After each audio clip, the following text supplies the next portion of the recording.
যখন বাবা মার ঘরে অবিবাহিতকালে থাকে তখন বাবা মার মনে করেন যে মেয়ে তো থাকে না, তখন মনে হয় রাজকন্যা থাকে। আর যখন ডিভোর্সি হওয়ার পর বাবা মার কাছে আসে তখন চাকরানির মতো হয়ে যায়। তো আমার জীবনটাই সেরকম। তো আমি একজন ভালো মনের মানুষ চাই যে আমাকে বিয়ে করবে, সারা জীবন সুখে রাখবে, সেরকম একটা ছেলে চাচ্ছি। দেশে বা বিদেশে যেখান থেকে দেখতেছেন আমার ভিডিওটা, তো আমার পুরো ভিডিওটা দেখবেন, দেখার পরে আমাকে কমেন্টস করবেন। স্ক্রিনে নাম্বার দেওয়া থাকবে, ইমো বা হোয়াটসঅ্যাপ নাম্বার, সেই নাম্বারে যোগাযোগ করবেন।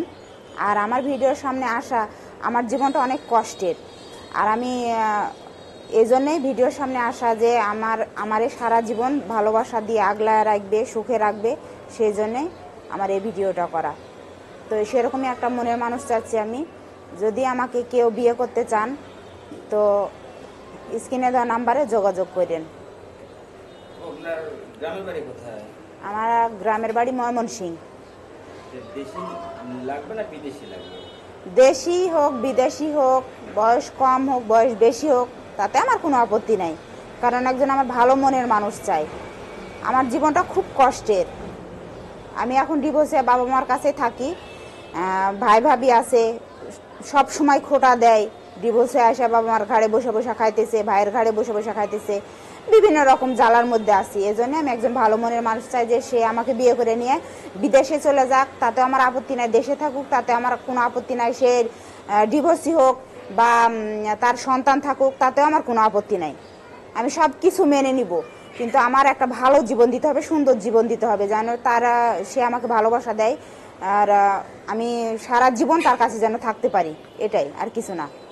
আপনার সে যেন সবসময় আপনার দুঃখ বা আপনার আশেপাশে থাকবে, আপনার যেন মনের বেদনাটা বুঝবে, তাই তো? হ্যাঁ, এরকম ধরনেরই আমি মানুষ চাই। আপনার ফ্যামিলিতে কে কে আছে? ফ্যামিলিতে আমার হচ্ছে যে আমি বড় মেয়ে, আমার ভাই আছে, আমার ভাই আমার বড়, আর আমার ছোট দুইটা ভাই আছে। তাদের চলাফেরা বা খাওয়া পরিশ্রম কিরকম ভাবে করে তারা? আছে, ভালোই আছে, সমস্যা নাই। আর্থিক মানে সব দিক দিয়েই ভালো, আমরা সব দিক দিয়েই ভালো আছি। কিন্তু আমার জীবনটা খুব কষ্টের, কারণ আমি ডিভোর্সি। এটাই আমার সব থেকে বড় কষ্টের জীবন, আর কিছু না। এই জন্য আমি ভালো একটা মনের মানুষ চাই। আচ্ছা, ডিভোর্সটাকে আপনি দিয়েছেন না আপনার জামাই দিয়েছে? আমার জামাই আমাকে ডিভোর্স দিয়েছে। আচ্ছা, কারণটা কি জানো আপু? কারণটা হচ্ছে যে তার মায়ের মনের মতো হইতে পারি না, এটাই হলো কারণ। কেন ওর মায়ের মনের মতো হতে পারলেন না? মানে ওর মাকে কি ওর মায়ের কাছে যাকে আপনাকে রাত কাটাইতে হইতো না?